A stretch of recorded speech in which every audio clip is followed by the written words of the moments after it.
Nous sommes dans le cercle de Cilaos, l'un des plus hauts plateaux de l'île. Christophe Payet, rider de DH, a ouvert son magasin de vélo il y a de cela 2 ans. Après 10 années de pratique sportive, sa passion est devenue son gagne-pain.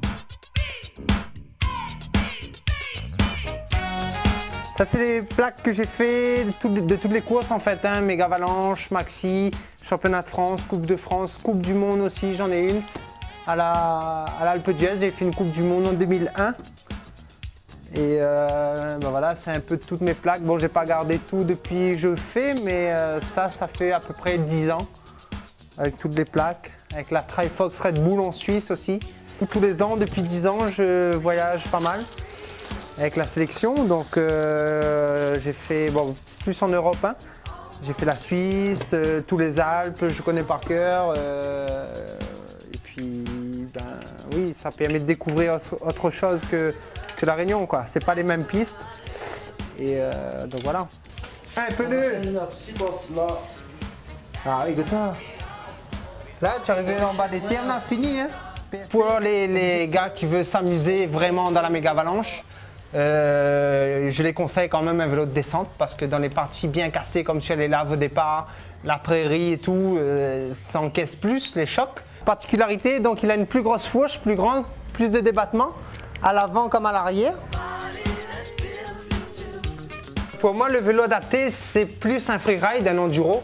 Donc le vélo, c'est un petit vélo un peu plus léger que le vélo de descente parce que le vélo de descente, il pèse quand même 18,5 kg. Donc le petit freeride, il pèse dans les 13-14 kg. Donc un peu plus léger, donc on avance beaucoup mieux dans les parties relance, pédalage. Après au niveau du cadre aussi, il est moins volumineux le freeride. Le freeride est beaucoup plus petit, tandis que le descente, lui, il est plus énorme. Moi, je conseille plus un freeride. Pour les gars qui veulent faire un bon résultat. Après, quelqu'un qui commence juste, qui fait sa première méga, chercher un vélo de descente pas trop lourd, au moins il se fait plaisir dans les descentes et il ne se tabasse pas trop dans les grandes descentes cassées, quoi. En résumé, pour s'amuser une première fois sur la méga, c'est le VTT de descente qu'il vous faut. Mais pour ceux qui désirent faire un chrono et jouer dans la cour des grands, aucune hésitation, c'est le freeride qu'il faut choisir. Et notre réalisateur ne s'est pas fait prier pour l'essayer.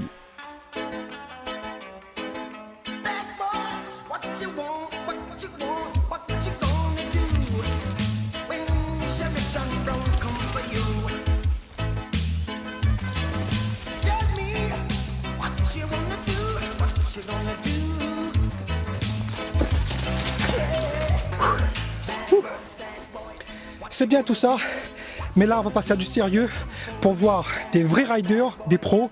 C'est tout de suite sur la méga avalanche.